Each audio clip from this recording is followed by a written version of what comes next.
All right, now this stage, I mean, you can separate these things into stages. You know, the first one was getting rid of the square edge. The second one was deciding where I'm going to utilize the material. I mean, which side is the side that I need to preserve and which side am I going to lose? All right, so now I got to the stage where it's a preform. This is a preform. What do I do now? Well, there are several different point types that I think I can make from this. The pentagonal, probably not a good idea, because you want a parallel sided preform. So, something with a contracting base. Let me think here. I don't want to make something simple like an Adena, because those are way too simple. I mean, they're fun to make. Let me think here. We'll just figure it out later. Or how about if I just invent one? Let's see. Am I going to be able to make one like that out of this? See if I can make 3 matching ones. That might not be a good idea. Yeah.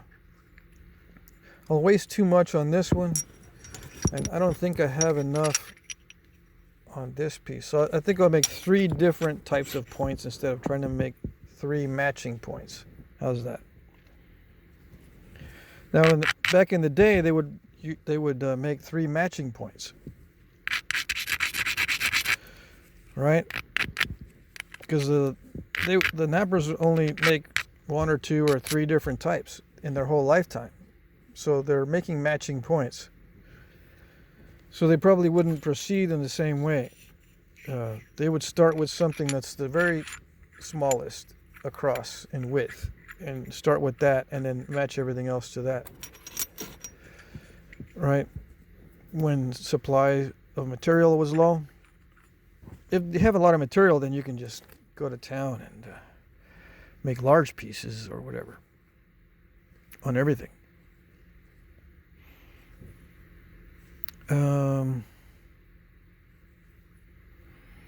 Let me see. I need to get it symmetrical, right? But I'm looking to see if there's any bad areas that I need to remove, because that affects the symmetry, right? If there's like a crack, let's say there was a bunch of cracks on this side, I would have to remove the cracks, and that would make it even more scooped out here. And then I have to scoop out a lot on this side too. But there isn't any cracks that I can see, so I can preserve a lot of this. So I can go ahead and, match this side without having to take too much off of that side. Okay. But I think I should regularize this with a pressure flaker first. Get the edges all set up. All regular so that they look less wonky, less beat up in some areas and thin in other areas. It's kind of crushy and beat up in some of these and highly abraded in some areas, and then real thin in other areas. So let me just regularize it and see what happens.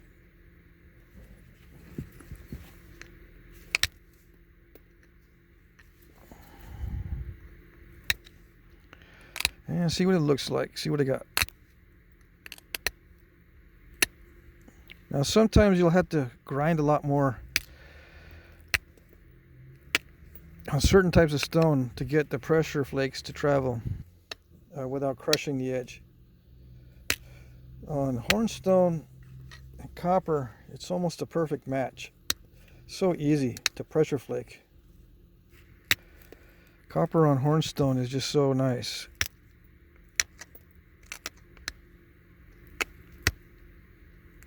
Yeah, I can dig into even a delicate edge usually. It's very forgiving. But if it's too delicate, you can back scratch or something, whatever you want to call it, and then push off a flake. So I'm not trying to thin it, I'm just trying to regularize the edge, make it more regular. And yeah, I'm probably going to have to abrade it again.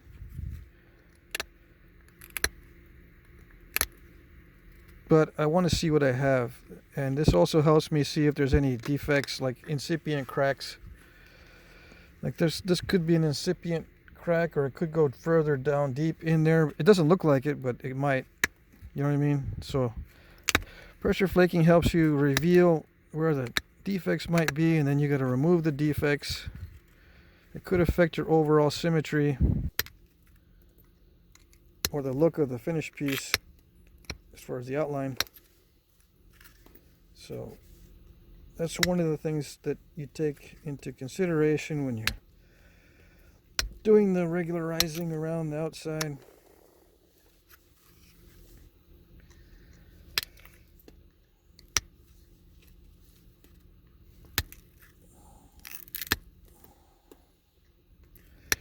Now you might be thinking, why am I not thinning as I'm doing this? You're losing width, but you're not thinning. What's up with that? Well, it doesn't really matter with me. If I have like an almond-shaped biface, I have enough experience to thin it down easily. A lot of the new guys don't, right? So they're all like, wait a second. Should be thinning every step of the way, because that's what I gotta do. I gotta thin. I can't do anything else, because if I focus on something else, like making the edge look pretty, it ends up being really thick. So I gotta thin every step of the way. This is not really helping me. Yeah, it's true. I mean, you do. As a new guy, you gotta think about thinning it every minute, and how not to break it. How to thin it and how not to break it.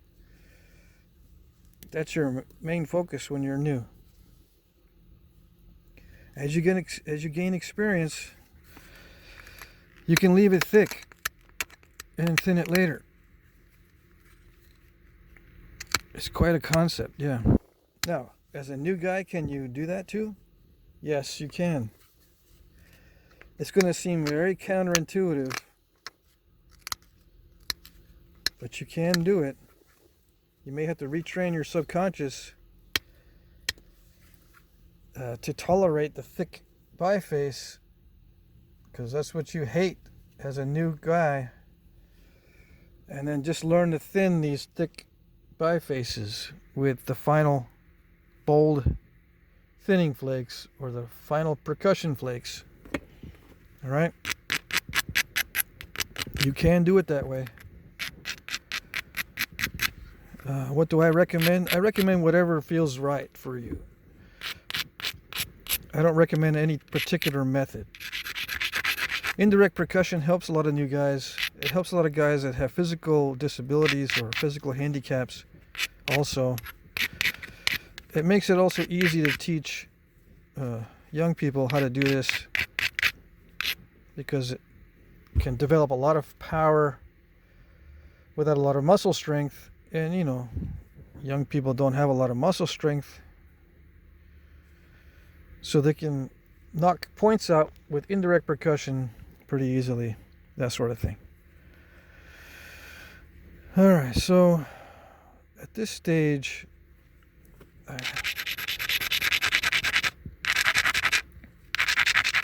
really need to abrade the edge well. I'm going to be doing opportunistic strikes to thin down the piece.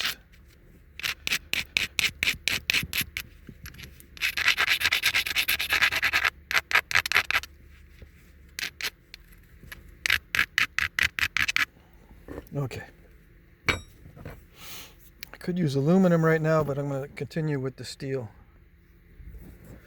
Why aluminum? Because aluminum is a little less crushy on the edges, but since Hornstone is so forgiving, I think it'll work out with the steel.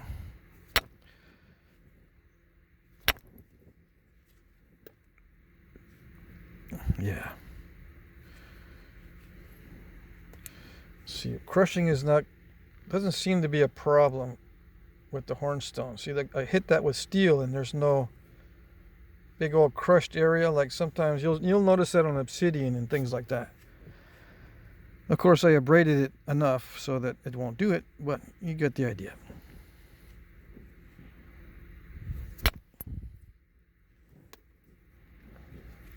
So I'm hitting in, these are thinning flakes, are going halfway or more. And you know, having a central ridge is okay too, but I go a little bit past halfway. This is, you got to pay attention though, because if you hit too hard, you'll go all the way across and get the dreaded overshot. Yes, indeed.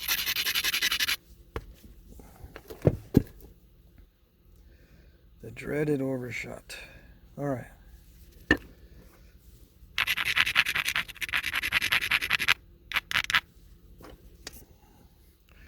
You know, and you might think it's easy to do one flake after another, but it isn't, because the edge is not always consistent. The more consistent the edge, the easier it is to do these flakes one after another, and the more consistent the surface. That's why the flake over grind guys, or the fog guys, prepare their surfaces and their edges extremely carefully. Because when you do that, it's easier to run parallel flakes. Okay? But if you're just doing it haphazardly like I am, it's not that easy to run these parallel flakes. Okay. And sometimes you get mistakes like that. I knew I was going to do something weird because the platform was a little bit, I don't know, a little bit chaotic there. But, you know, damage control and a good hit can really help. If you have in your mind what you need to do to fix it, I just fixed some of it. And I can get the rest of it from the other side or something else like that.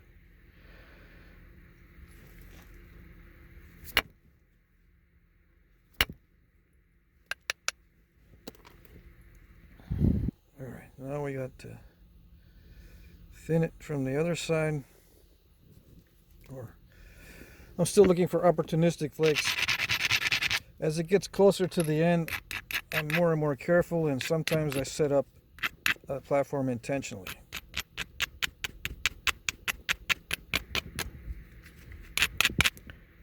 Yeah. Sometimes I'll get the pressure flaker out and set one up intentionally. But not yet, not yet. Still opportunistic.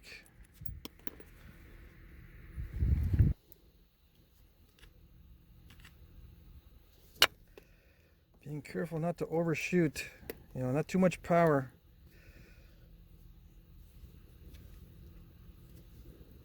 Just enough. Hopefully, just enough.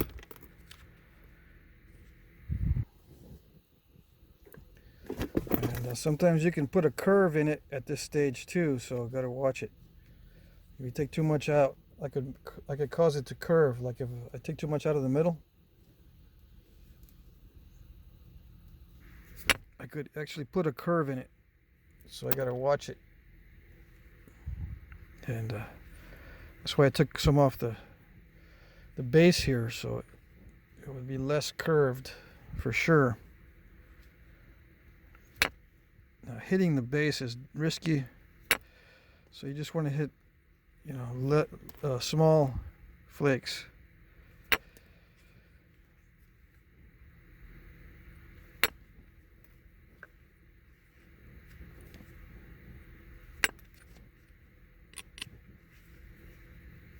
You know, brace the tip or whatever.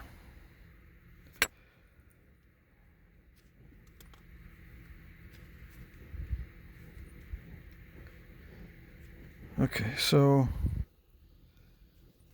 let's see.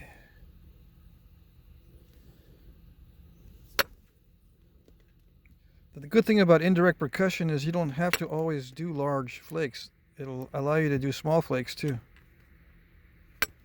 with a lot less fatigue than if you were to pressure flake some of those some of those little flakes. If you were to pressure flake those, it's a lot more energy. Get a lot more fatigue than with an indirect strike.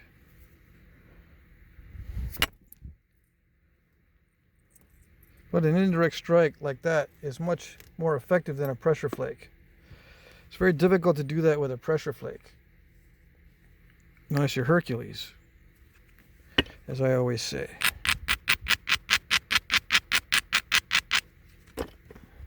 Okay. Do you need to be really strong to be a flint knapper? Well, yes and no. Yes, you have to develop certain muscles for certain techniques, especially when you're pressure flaking. You do have to make that adjustment, but you don't have to be super strong.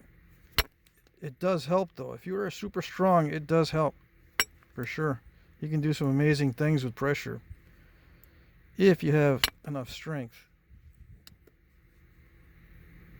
But I don't get into that aspect of flint knapping, because I let the percussion do most of the work. The billet, the velocity of the billet do a lot of the work, so I don't have to.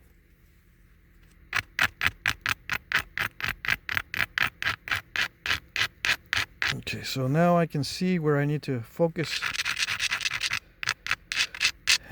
and concentrate on some good platforms. I can shape a little bit with the braiding stone, but it's a limited kind of thing. I can't shape it too much. If I really want to shape a platform, I'll have to go back in with a pressure flaker and shape the platform. But I think this is good enough just with the abrader to run a flake across here. Yeah. Okay. Well, I did not hit that well enough to go across. Okay. The platform was fine. It's just that I didn't hit it hard enough. That one I hit much harder. Did much better.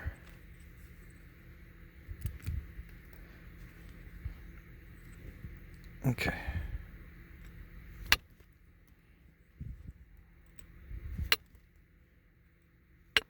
So I still don't know what I'm going to make with it. Let's see, 17 minutes. I could do something simple. Finish up in 5 minutes, but let's see if I can do something difficult.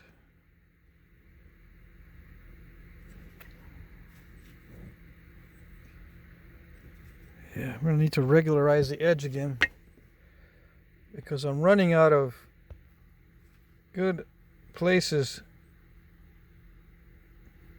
to hit. Everything's all kind of, abraded down kind of weirdly. So I need to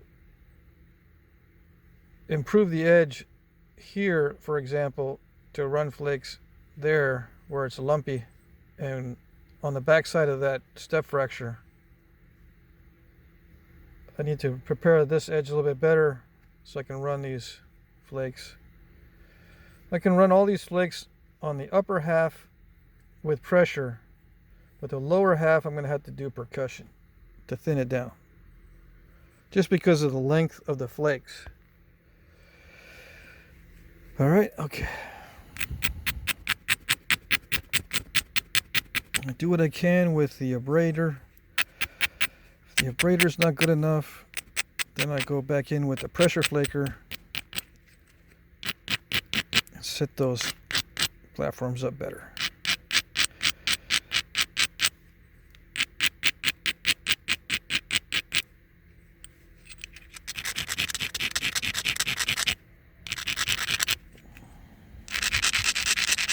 Does it make a difference when you go back and forth or just in one direction? Yeah.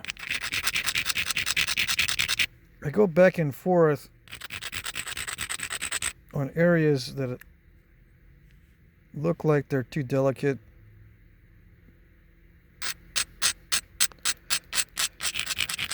It really, when you go back and forth, it really rips off those delicate areas.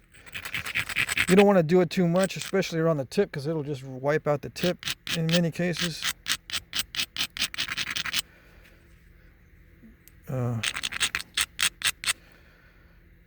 So, yeah.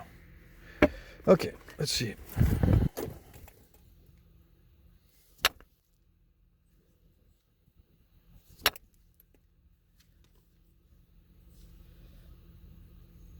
Yeah, just when you think that you got the stone figured out,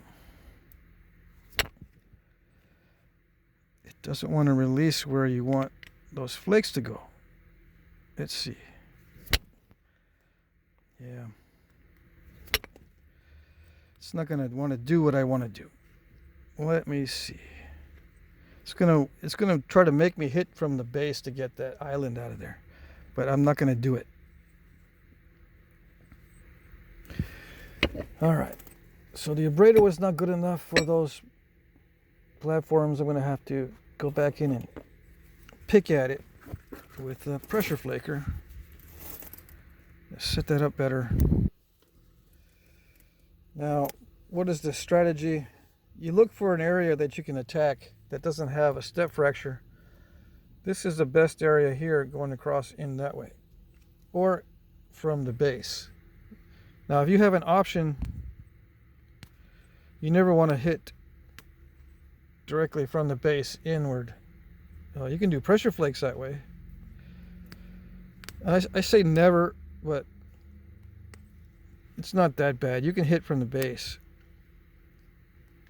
But I always regret it if I think, oh, I can get that big old lump from the base.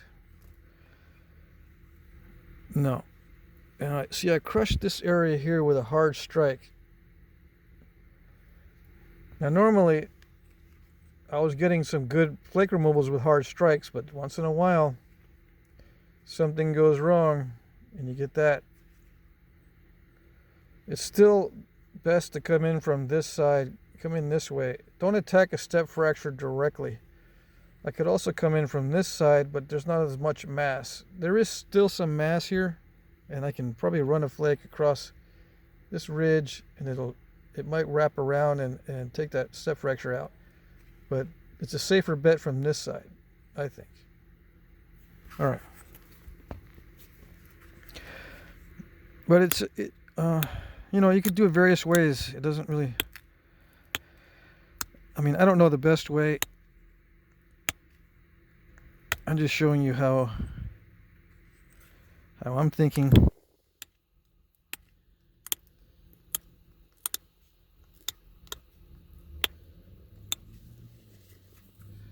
And I could power some pressure flakes from the... Let's try that. Let's see how far I can push some pressure flakes off there. Okay. Here we go.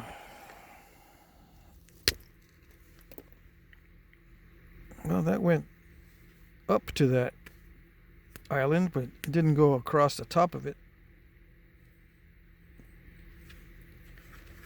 Let's see.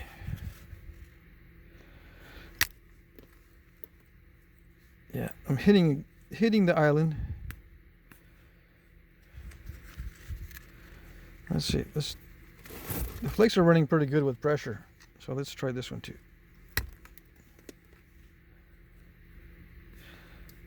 Yep, it's pretty good. These pressure flakes are pretty good. So what I can do is, since there's a step fracture there, I can get my old cheater flaker, push against the step fracture, and drive it off. Drive off the remainder of that surface. Right? Right. Okay. In theory, let's see. I push off on that step fracture.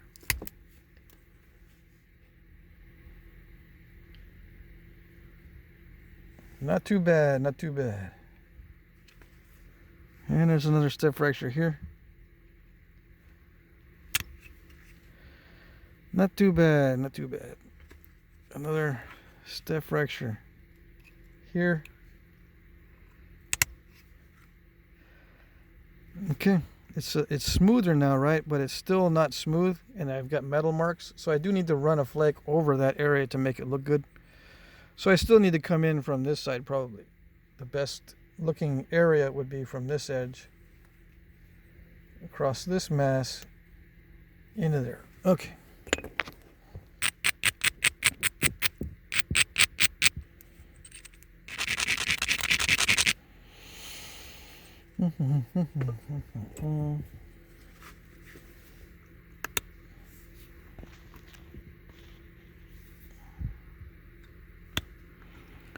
Wait, don't zoom out, don't zoom out.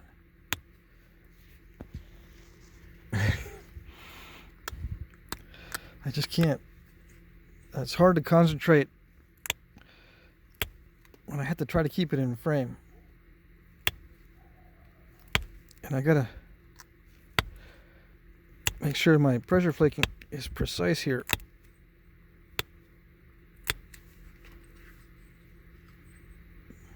No shortcuts.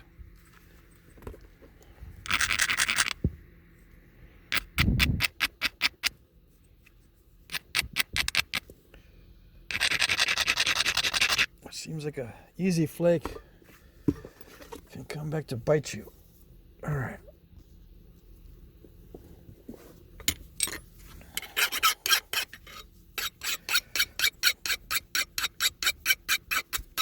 Initial conditions need to be just right, or as right as you can tolerate.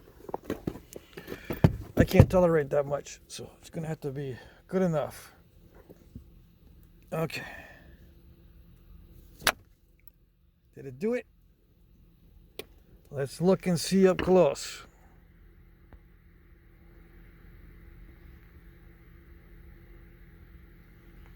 I think it did it.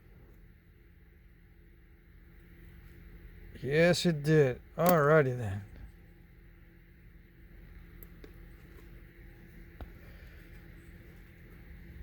Okay. So I can do whatever I want with it now. It looks like that's the main obstacle was that lumpy area there. I can just pressure flake the rest of it and we're good. Yeah, pretty much. So let's see. I didn't weigh it or measure it before I started. Still, I won't be able to get this from that. I know I won't be able to. There's just too much material that you got to remove to get rid of that square edge. All right. I could try that challenge, right? Yeah, I'll try the challenge. I'll try it. Once I get this finished, I'll try to duplicate it on this challenging piece. How's that? Okay. Paint myself into a corner. Why not? It's only rocks.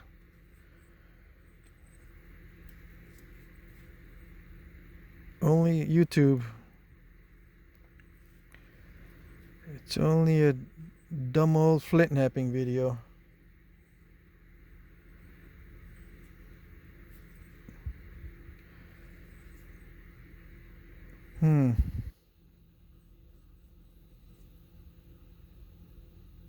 Okay. All right. Okay, so yeah, pressure flake. I can finish up the edges with the pressure flaker.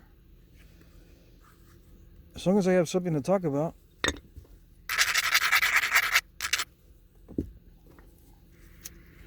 Do little flakes first to get the edge set up.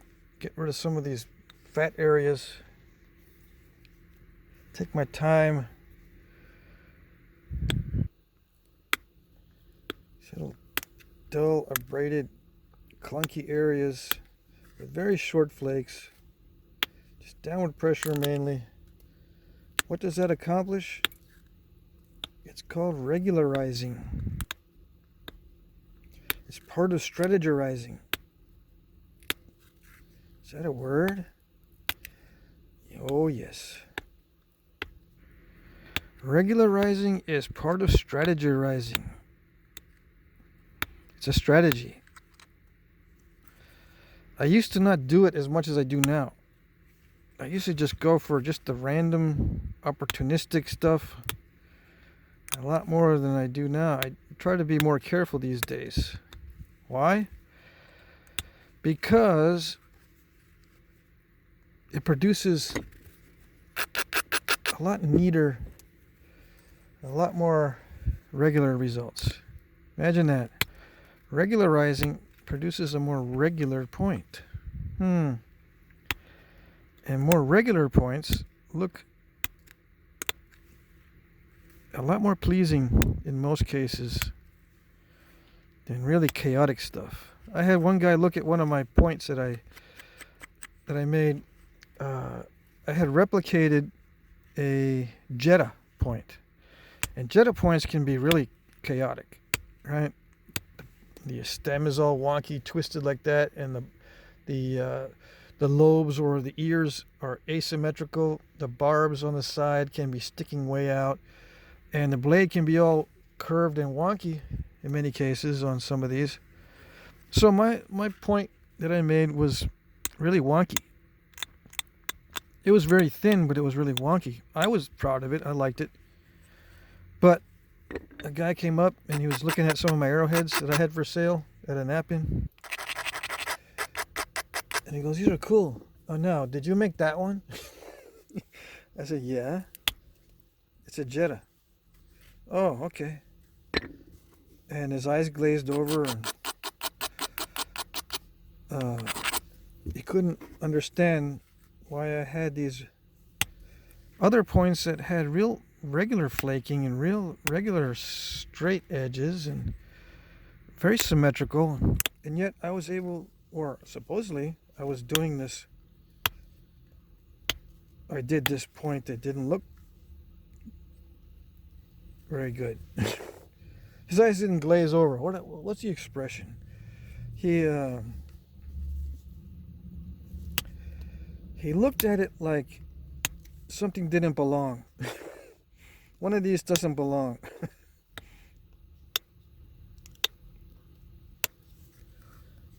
So that you run into that kind of stuff. So if you don't want to run into that kind of stuff, everything is regularized. Just regularize everything. You may be able to sell more. Why does that matter?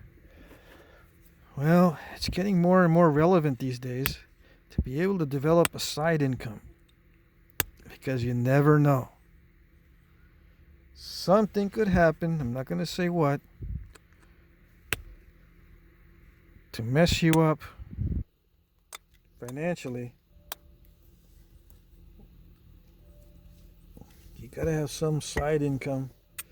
There's plenty of room for more nappers.